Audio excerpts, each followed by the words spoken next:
Hello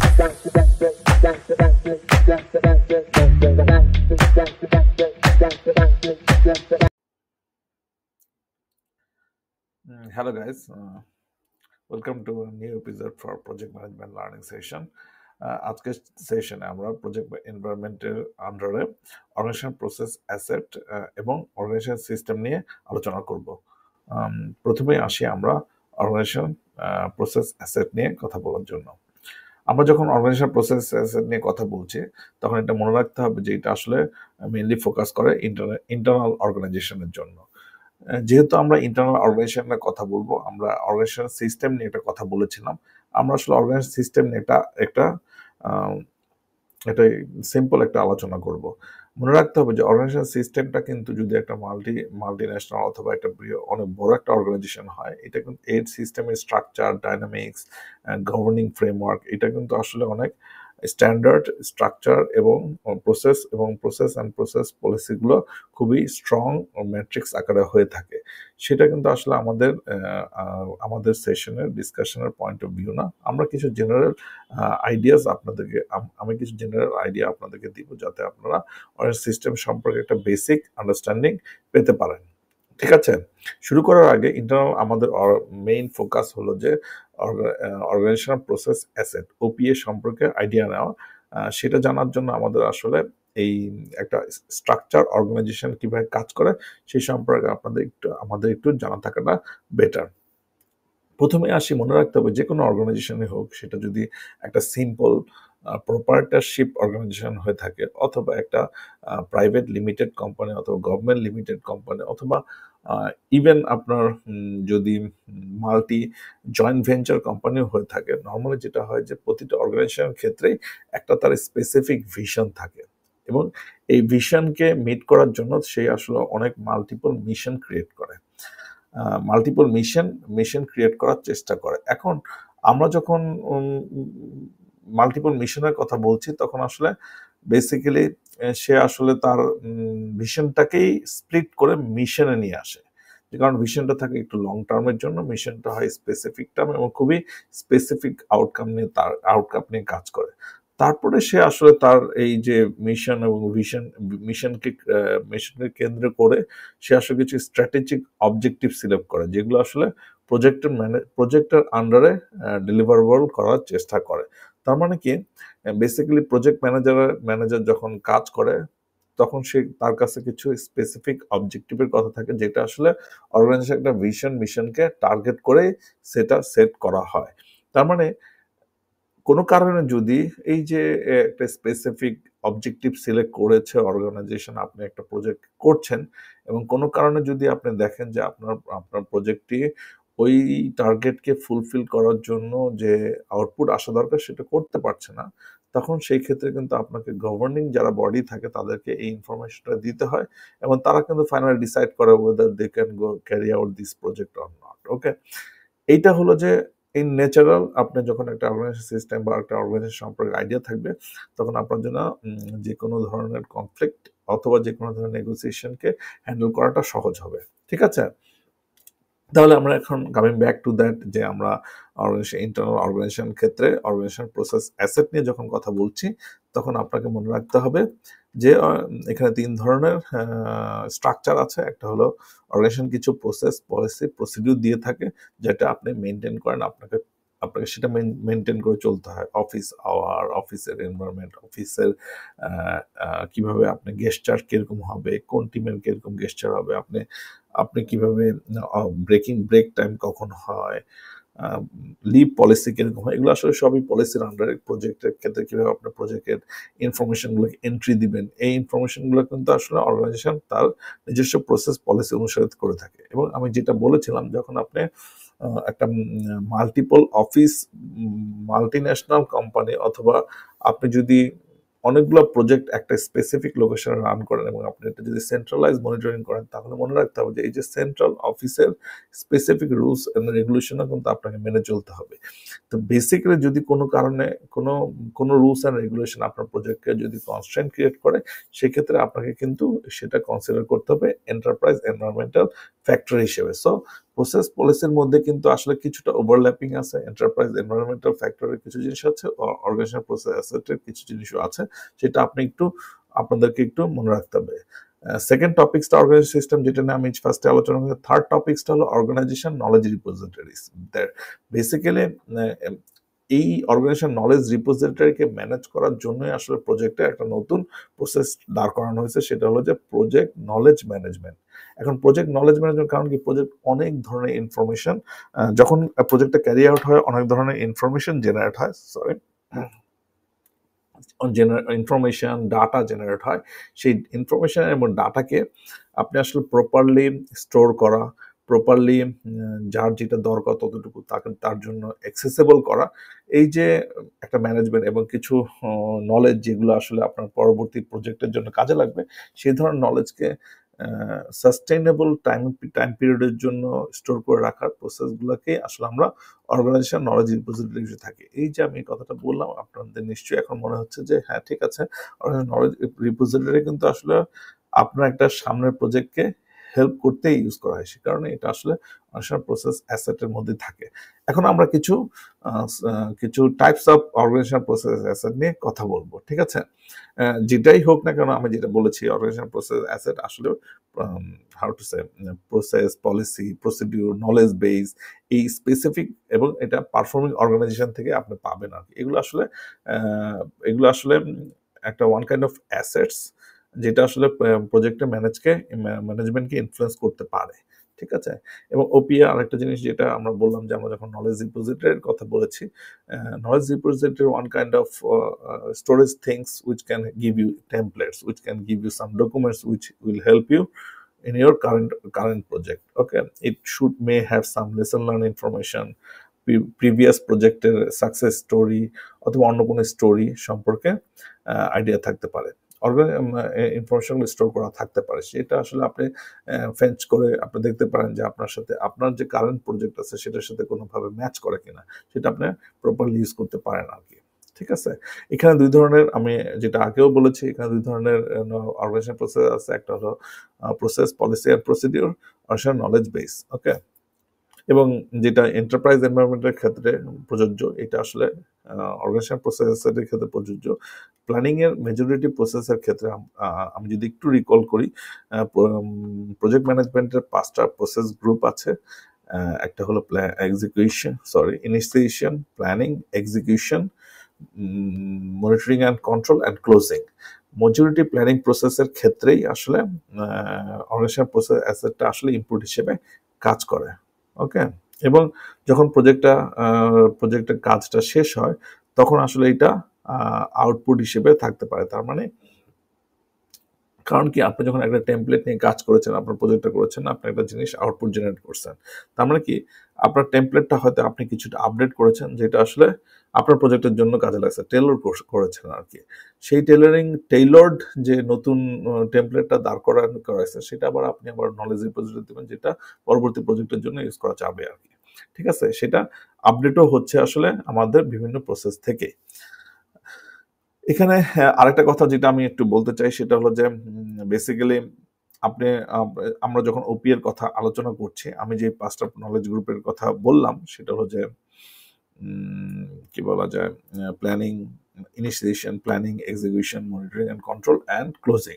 so এই 5টা প্রসেসের ক্ষেত্রে ওয়ে অফ ওয়ার্ক ডিফারেন্ট, এবং এই 5টা প্রসেসের ওয়ে অফ ওয়ার্ক যেহেতু ডিফারেন্ট, এই 5টা প্রসেসের ডিফারেন্ট টাইপ অফ থিংস কিন্তু আপনি ওপি থেকে ফেচ করতে পারেন। যেমন ধরেন, আপনি যখন মনিটরিং কন্ট্রোল থাকবেন, আপনাকে চেঞ্জ কন্ট্রোল মেকানিজম জানতে হবে, এবং চেঞ্জ কন্ট্রোলের ক্ষেত্রে কি ধরনের রুলস আপনি ফলো করেন, সেটা আসলে সেই আইডিয়া থেকে পেতে পারেন আর কি। ওকে, মানে তার মানে কি, আসলে ডিফারেন্ট প্রসেস গ্রুপের জন্য ওপি এর টাইপটা হবে ডিফারেন্ট। ওকে, সো সিমিলারলি আমরা যে কথাগুলো বলেছিলাম, যে কমন ওপি এগুলোর মধ্যে বেসিক্যালি আপনার কিছু গাইডলাইন পাবেন, কিছু স্ট্যান্ডার্ড প্র্যাকটিস পাবেন, কিছু ডকুমেন্ট পাবেন, কিছু কমিউনিকেশন স্ট্যান্ডার্ড ফর্ম পাবেন, কিছু অ্যাক্টিভিটি পাবেন, যেটা আসলে change control, financial control, risk control etcetera, এগুলোর মধ্যে যেগুলো আসলে আপনার প্রজেক্টকে এনহ্যান্স করার জন্য ইউজ করা যেতে পারে, ঠিক আছে?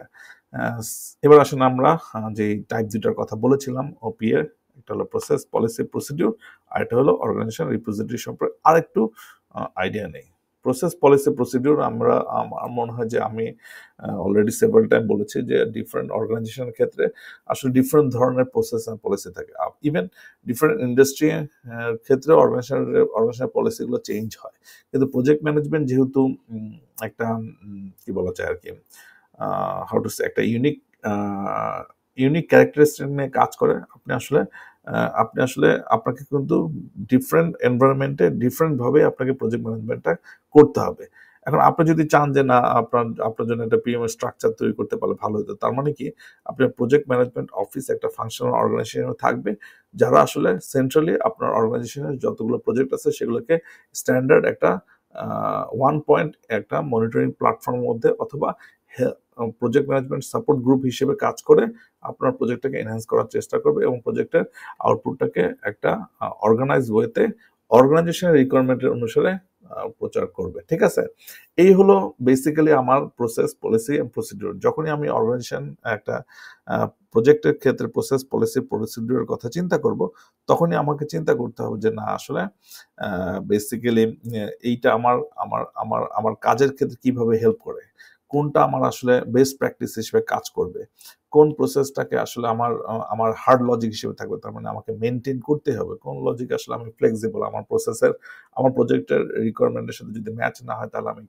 একটু টেলর করতে পারবো অথবা একটু ডেভিয়েট করার সুযোগ আছে। সেই কারণে এই প্রসেস পলিসির কিছু কিছু অংশ যেগুলো হার্ড লজিক হিসেবে থাকে সেগুলোকে আমরা এন্টারপ্রাইজ এনভায়রনমেন্টাল ফ্যাক্টর হিসেবে চিন্তা করব। ঠিক আছে, আমরা যদিও অর্গানাইজেশন প্রসেস অ্যাসেট ফলো করছি, মনে রাখবেন একটা প্রসেস পলিসি প্রসিডিউরের মধ্যে কিছুটা ওভারল্যাপ আছে। যেই প্রসেস পলিসি প্রসিডিউর যে টুলসগুলোকে আপনাকে ম্যান্ডেটরি হিসেবে ইউজ করতে হবে সেগুলো কিন্তু আসলে enterprise environmental factor, such as, যেটা আমি আবারও বলছি, project management information system, resource management, resource যেখানে ক্যাপাবিলিটি দেখা যায়, রিসোর্সকে কতটুকু ইউটিলাইজ হচ্ছে, এটার জন্য যদি কোনো প্ল্যাটফর্ম থাকে আপনার অর্গানাইজেশনে, যে অর্গানাইজেশনটা আসলে মাল্টিপল অফিসে অথবা মাল্টিপল প্রজেক্টের জন্য কাজ করে, তার মানে তারা আসলে একটা স্পেসিফিক প্ল্যাটফর্ম দিচ্ছে, যে প্ল্যাটফর্মে আপনাকে ইনপুটটা দিতে হবে, সেক্ষেত্রে আপনি এটা এন্টারপ্রাইজ এনভায়রনমেন্টাল ফ্যাক্টর হিসেবে কনসিডার করতে পারেন। যদিও এগুলো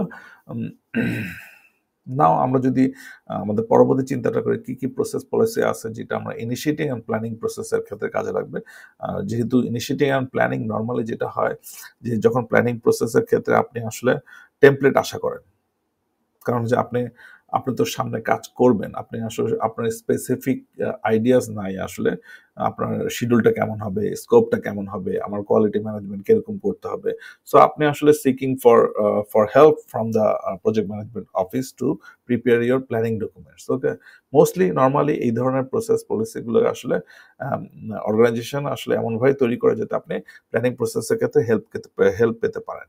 এরপরে আসেন হলো যে আমি যদি এক্সিকিউশন মনিটরিং ক্ষেত্রে চেঞ্জ কন্ট্রোল, আমি বলেছিলাম রিকোয়ারমেন্ট রেসিপির কিছু ডকুমেন্টেশন আপনাকে দিতে হবে, আপনার ইস্যু ম্যানেজমেন্ট কিভাবে করবেন, আপনার লগগুলো কিভাবে রাখবেন, কোন কোন প্ল্যাটফর্ম আপনি ইউজ করবেন, আপনি যে প্রজেক্ট ম্যানেজমেন্ট আপনার যে অ্যাক্টিভিটিগুলো পারফর্ম করছেন আপনার প্রজেক্টের পার্ট হিসেবে, সেটা আসলে তার প্রোগ্রেস রিপোর্টটা কিরকম হবে, সেটা আপনি কোথায় দিবেন, কোন প্রক্রিয়ার মধ্যে দিবেন, এই প্রসেস পলিসিগুলো কিন্তু এই ধরনের প্রসেস পলিসিগুলো শুধুমাত্র এক্সিকিউশন মনিটরিং কন্ট্রোলের জন্য কাজে লাগে।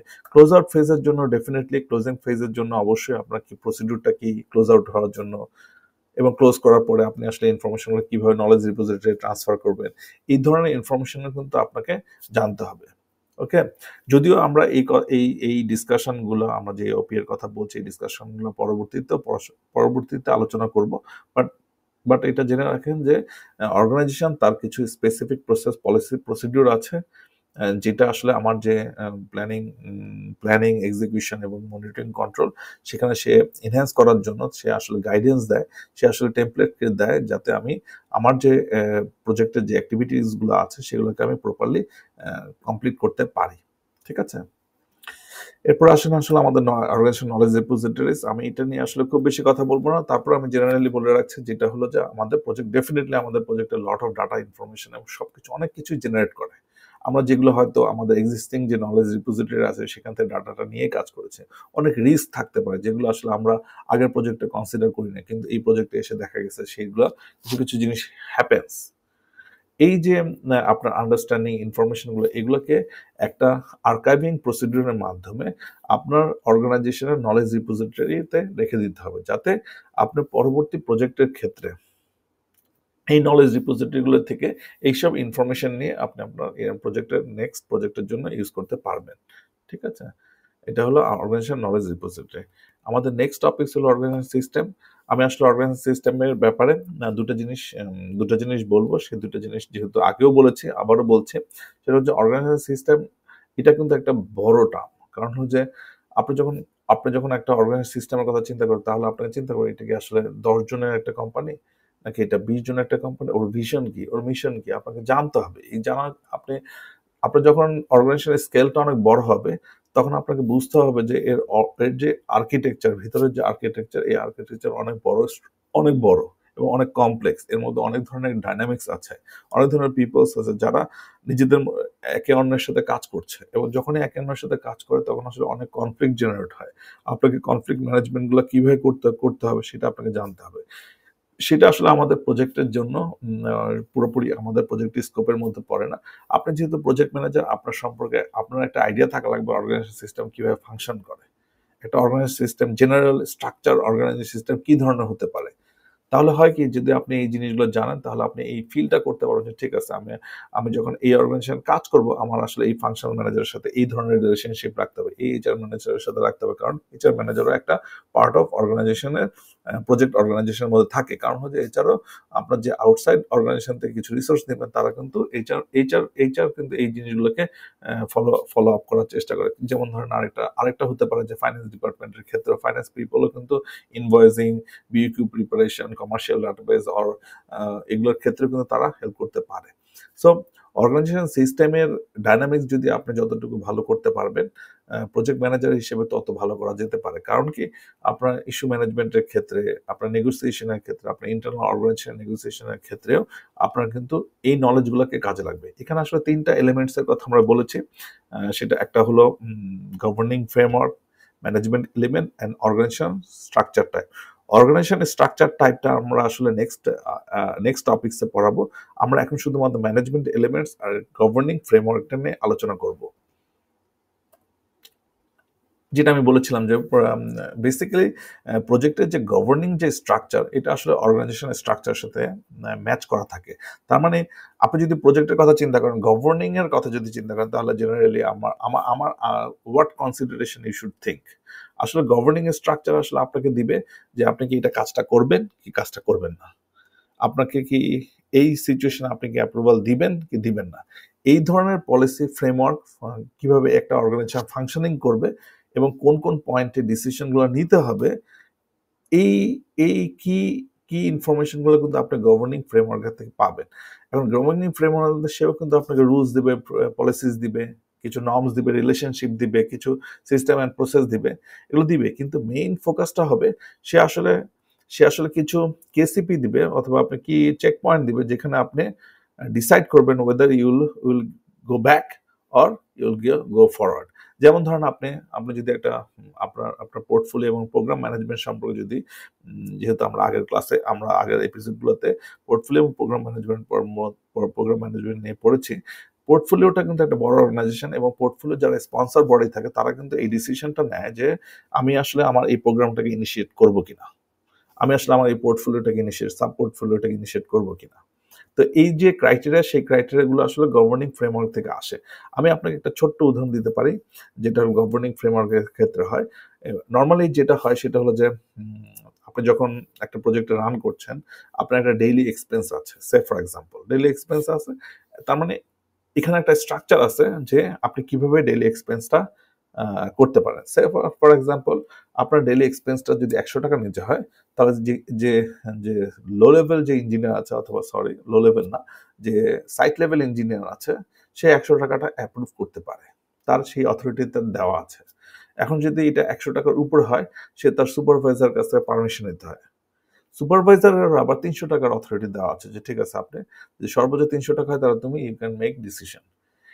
তারপরে আবার সুপারভাইজারের উপরে যে টিম লিডার আছে তাকে হয়তো 500 টাকা দেওয়া আছে, টিম লিডার তার যে ম্যানেজার আছে তাকে হয়তো 700 টাকা দেওয়া আছে। এভাবে করে করে প্রজেক্ট ম্যানেজারের কাছে হয়তো 1000 টাকা দেওয়া আছে। প্রজেক্ট ম্যানেজার যখন 1000 টাকার উপরে যে হয় তখন সে আসলে তার ফাংশনাল ম্যানেজার অথবা তার যে ইমিডিয়েট প্রজেক্ট স্পন্সর আছে তার কাছ থেকে অ্যাপ্রুভাল নেয়।